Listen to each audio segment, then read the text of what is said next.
Szanowni Państwo, zapraszam do zapoznania się z moimi strategiami inwestycyjnymi o nazwie ACE Active.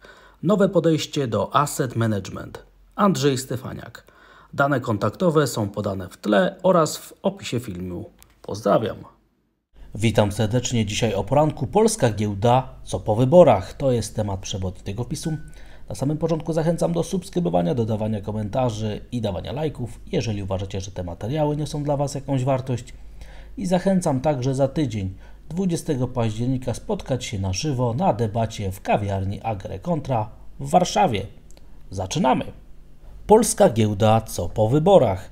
Jako że najważniejsze wydarzenie dla polskich aktywów, dla polskiej gospodarki będzie miało miejsce w niedzielę, w przyszłym tygodniu będziemy wiedzieć zdecydowanie więcej, jak wygląda polska scena polityczna, ale dla rynków jest to pewnego rodzaju punkt odniesienia i miejsce i wydarzenie, które trzeba będzie zdyskontować. Dlatego też zastanówmy się, jaki jest najbardziej prawdopodobny scenariusz zachowania polskiej giełdy po wyborach. Zaczynamy przegląd polskich aktywów od danych o inflacji, ponieważ dzisiaj o godzinie 10 poznamy zweryfikowane ostateczne odczyty inflacyjne za wrzesień. I jak widzimy, tutaj trajektoria inflacji jest zdecydowanie korzystna dla nas, dla polskiej gospodarki. Realne wynagrodzenia znowu stają się dodatnie, dlatego też ożywienie gospodarcze, które może przyjść tutaj i dotrze do polskiej gospodarki kanałem konsumpcji, plus sytuacja na polskim rynku nieruchomości każe odpowiedzieć pozytywnie na pytanie, kiedy będzie i kiedy było dno cyklu koniunkturalnego w naszej gospodarce, i to dno prawdopodobnie miało miejsce na przełomie drugiego i trzeciego kwartału tego roku, czyli teraz jesteśmy na ścieżce wychodzenia ze spowolnienia gospodarczego, z globalnego spowolnienia gospodarczego wynikającego z wcześniejszych podwyżek stóp procentowych. Jako że udało się zwalczyć temat inflacyjny i ta inflacja stała się już jednocyfrowa z dużą szansą, że zbliży się do 7-6% na koniec tego roku, otwierają się oczywiście perspektywy co do obniżek stóp procentowych i o tym także będziemy za chwilę mówić. Natomiast jeżeli chodzi o dane makroekonomiczne, to jeszcze dzisiaj poznamy o godzinie 14 polski rachunek bieżący, gdzie będziemy sprawdzać przede wszystkim, czy jest cały czas nadwyżka na rachunku bieżącym, no i jaka jest wartość polskiego eksportu. Im wyższa wartość polskiego eksportu, tym lepsza kondycja polskiej gospodarki i tym silniejsza może być presja na rzecz umocnienia krajowej waluty, ponieważ nadwyżki na rachunku bieżącym, czyli na takim generalnym wskaźniku, ile do Polski kapitału wpływa, a ile wypływa, a nadwyżka sygnalizuje, że do Polski kapitał netto wpływa, to jest czynnik, który sprzyja umocnieniu aprecjacji krajowej waluty. I ta rynkowa stopa procentowa, do której teraz wracamy, jak widzimy, w perspektywie oczekiwań co do tego, gdzie będą stopy procentowe, nie widać żadnych przesłanek, że po wyborach, bez względu na to, kto w Polsce będzie rządził, kto wygra te wybory, że stopy procentowe mają rosnąć. Wręcz przeciwnie. Po wyborach, bez względu na to, kto je wygra, mają być dalsze obniżki stóp procentowych. W Polsce jeszcze jedna w tym roku o 25 punktów bazowych, a do końca 2024 roku stopy procentowe mają spaść w okolice 4,25 do 4,5%. Tak rynek na chwilę obecną wycenia ścieżkę przyszłych stóp procentowych i naprawdę nie ma absolutnie nikogo, kto by realnie zakładał, że po wyborach będzie podwyżka stóp procentowych. Zupełnie inaczej obstawiane są ścieżki polskich stóp procentowych na rynku, gdzie te ścieżki są obstawiane prawdziwymi milionami euro, funtów, dolarów, złotych i tak dalej. No i teraz pytanie. Polska giełda, co po wyborach? Jak widzimy, od sierpnia mamy korektę na warszawskim parkiecie. Na indeksie małych spółek przyniosła ona spadek o niecałe 9%. Na indeksie średnich spółek spadek wyniósł niecałe 10%, a jak widzimy na indeksie WIG20 spadek wyniósł nieco ponad 15%, czyli inwestorzy zagraniczni to właśnie te największe spółki, najbardziej płynne sprzedawali. Tutaj korekta była najgłębsza. Sięgnęła ważnych poziomów wsparcia, a jako że wydarzenia ostatnich godzin, ostatnich dni przyniosły nam mocny wzrost, nawrót i obronę potężnych wsparć, jak widzimy na indeksie WIG20, te wsparcia są tutaj bardzo ładnie zarysowane. Cała strefa 1860-1930, czyli kanał wzrostowy o rocznej charakterystyce średnią 200-sesyjną, jako że optymizm na warszawskim parkiecie się pojawił, dlatego ja osobiście obstawiam, że bez względu na to, kto wygra w Polsce wybory w niedzielę, będzie 80-85% prawdopodobieństwo, że giełda pójdzie w górę w perspektywie następnych dni, następnych tygodni, do końca miesiąca, do końca tego roku i prawdopodobnie będziemy świadkami kontynuacji ruchu w górę. A dlaczego? Ponieważ cykl gospodarczy wpływa na to, że jest ogromna szansa na to, że wzrosty na warszawskim parkiecie potrwają nawet do połowy przyszłego roku, a dodatkowo efekt tej końcówki roku, który widać na parkietach na całym świecie, także sprzyja temu, żeby wystąpiła presja na kupowanie aktywów na całym świecie i już to teraz widzimy. Do światowych giełd za chwilę dojdziemy, natomiast moim zdaniem te czynniki, o których przed chwilą powiedziałem, sprzyjają temu, żeby giełda papierów wartościowych rosła bez względu na to, co się stanie po wyborach, kto wygra, kto będzie rządził w Polsce.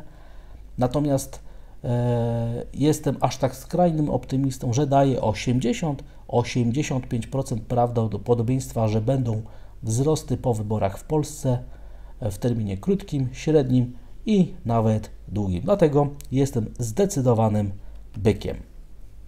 Polska waluta, jak widzimy, wczorajsza sesja była efektem dyskontowania danych o inflacji, o czym za chwilę będzie ze Stanów Zjednoczonych, ale jeżeli rozpatrujemy euro złotego, to docieramy dopiero do pierwszych krótkoterminowych oporów. Nie mają one większej mocy, natomiast ostatnie wydarzenia obroniły poziom 4,50 i ten poziom 4,50 na euro złotym staje się punktem odniesienia. Jeżeli okaże się, że w najbliższym czasie łamiemy ten poziom, otworzy się perspektywa następnej fali aprecjacji krajowej waluty. Ja osobiście spodziewam się takiego wydarzenia, realizacji scenariuszy optymistycznych dla polskich aktywów, dlatego też spodziewam się, że prędzej czy później, a raczej prędzej będziemy świadkami nawrotu tendencji aprecjacji, umocnienia krajowej waluty. I jeszcze raz, teraz patrząc na wykres polskich obligacji, jeszcze raz zwracam uwagę, w jak ważnym miejscu były polskie aktywa, ponieważ polskie obligacje 10-letnie dokładnie testowały w ostatnich dniach średnią 200-sesyjną i tą samą średnią 200-sesyjną, niezwykle ważną dla inwestorów na całym świecie, testował indeks WIG20. Czyli polskie aktywa, które w ostatnich dniach są kupowane, oznacza to także, że mamy odbicie od tych ważnych poziomów i to odbicie sprzyjające ryzyku. Dlatego też, mając na uwadze taką wielką zbieżność i analizę międzyrynkową, moje zapatrywania na przyszłość giełdy papierów wartościowych są tak optymistyczne. I jeszcze raz przypomnę, polska giełda co po wyborach, moim zdaniem bez względu na to, kto wygra w Polsce wybory w niedzielę, jest 80-85% prawdopodobieństwa, że będą wzrosty w perspektywie krótkiej do końca roku i w terminie w kolejnych miesiącach 2024 roku. I takie jest moje zapatrywanie, taka jest moja odpowiedź na pytanie polska giełda co po wyborach. No i teraz przejdźmy do światowych rynków. Jako że wczoraj dyskontowaliśmy dane o inflacji ze Stanów Zjednoczonych, dały one faktycznie impuls na rynku obligacji. Ale dzisiaj rano jesteśmy cały czas poniżej poziomu 4,70 na amerykańskich rentownościach. Dlatego też moim zdaniem z technicznego punktu widzenia sytuacja cały czas sprzyja popytowi na ryzyko, ponieważ obligacje nie podskoczyły tak bardzo wyraźnie. Oczekiwania co do przyszłej stopy procentowej nie zmieniły się też radykalnie. Tutaj te przesunięcia to są raczej promile niż jakieś dziesiątki procentów na dalsze zaciskanie polityki monetarnej. Amerykański dolar co prawda się umocnił, ale jesteśmy cały czas bardzo blisko poziomów, które są poziomami odniesienia. Natomiast radzę cały czas przypatrywać się zachowaniu euro-dolara, który potwierdził jakieś duże znaczenie poziomu 1,06 jako punktu odniesienia. Ten punkt odniesienia cały czas będzie ładnie pracować i każdy nawrót nad poziom 1,06 będzie sprzyjał realizacji tych scenariuszy prowzrostowych. Ja osobiście spodziewam się, że właśnie tak będzie. Jeżeli dodatkowo euro-dolar nawróci do tendencji wzrostowej, będzie to sygnał dla rynków emerging markets, żeby kupowane było ryzyko, to także Jeżeli równolegle euro-dolar pójdzie w górę, to ten czynnik będzie silnie sprzyjał aprecjacji krajowej waluty, krajowych aktywów, polskich obligacji, warszawskiej giełdy papierów wartościowych.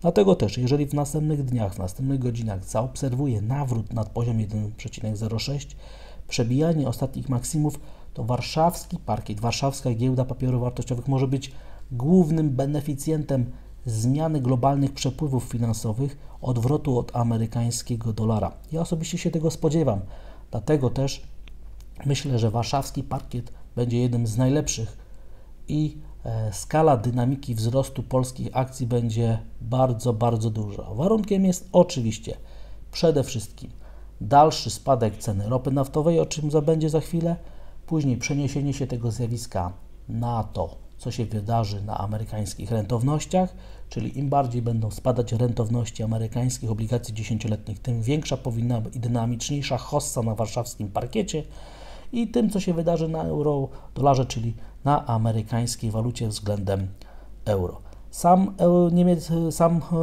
parkiet w Stanach Zjednoczonych wczoraj próbowano wywołać korektę spadkową, ale w końcówce pojawił się popyt, dlatego też spadki są dość ograniczone.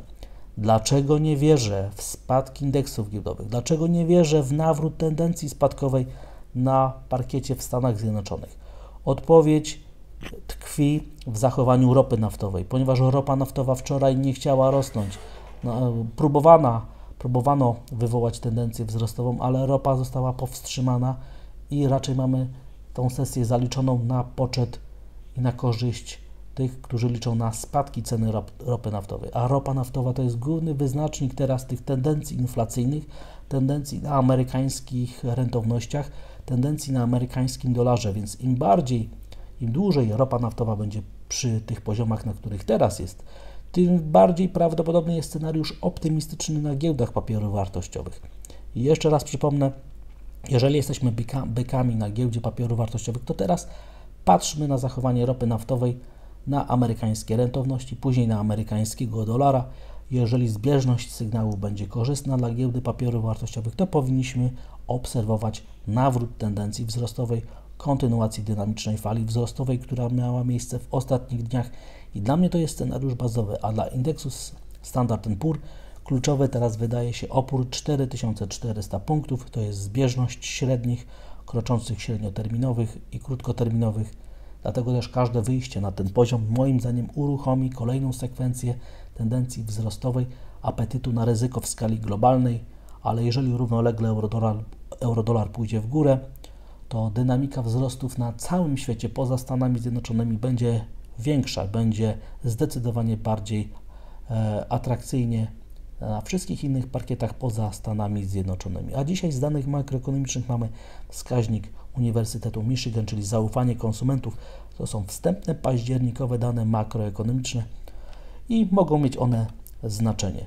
Jako że giełda w Japonii dzisiaj jest raczej na zero, inne parkiety w Azji są raczej tylko na lekkich minusach, dlatego też spodziewam się, że już to zachowanie na giełdzie na Wall Street zostało już zdyskontowane przez parkiety w Europie i to, co się wydarzy, tak jak powiedziałem, na ropie naftowej, na amerykańskich obligacjach i na amerykańskim dolarze w kolejnych godzinach będzie wyznacznikiem tego, co się wydarzy na giełdach także poza Polską, więc spodziewam się nawrotu tendencji wzrostowej także na giełdzie w Niemczech. I na rynku surowcowym jedyne zagrożenie, które widzę, to to, że cena miedzi nie chce cały czas przejść przez ten poziom $8100. W ostatnich dniach poziom $8100 jest potwierdzany jako ważny opór. Dlatego też każde przebicie tego poziomu będę interpretował niezwykle optymistycznie, jako zachętę do nawet zdynamizowania tendencji wzrostowej na parkietach na całym świecie, ale widać, że cena miedzi na razie nie wspiera takiego scenariusza. Plus jeżeli obserwować będziemy nawrót tendencji spadkowej na rentownościach, osłabienie amerykańskiego dolara, to dynamiką powinien popisać się rynek złota. Jako że cena jakoś nie chce spadać, dlatego też spodziewam się także w każdej chwili ataku na poziom $1900, na górne ograniczenie tych wielomiesięcznych kanałów spadkowych formacji sprzyjających nastawieniu na spadki Dlatego też poziom $1900 moim zdaniem jest bardzo optymistyczny, że będzie wkrótce testowany. Ten scenariusz optymistyczny powinien być grany, ale oczywiście zależy to od tego, co się wydarzy na rynku amerykańskiego dolara i na rynku stopy procentowej. I na koniec tradycyjnie Bitcoin, czyli najbardziej popularna kryptowaluta, która, jeszcze raz przypomnę, żyje swoim własnym życiem, dociera do takiej osi symetrii horyzontu cenowego, który na przestrzeni ostatnich miesięcy jest tworzony w rejonie $26,500. Wczorajsza sesja na małej zmienności potwierdza tylko, że rynek złapał oddech, punkt równowagi i po prostu czeka na to, co się dalej wydarzy. Jest coraz mniejsza korelacja między Bitcoinem a rynkiem ryzyka na całym świecie, dlatego też pod tym kątem coraz mniej atrakcyjne jest co najmniej obserwowanie rynku kryptowalut. Dziękuję za odsłuchanie tego materiału. Zachęcam do subskrybowania, dodawania komentarzy i dawania lajków, jeżeli uważacie, że te materiały niosą dla Was jakąś wartość. I widzimy się i słyszymy dzisiaj po południu. Wszystkiego dobrego, pozdrawiam, stopy zwrotu, cześć!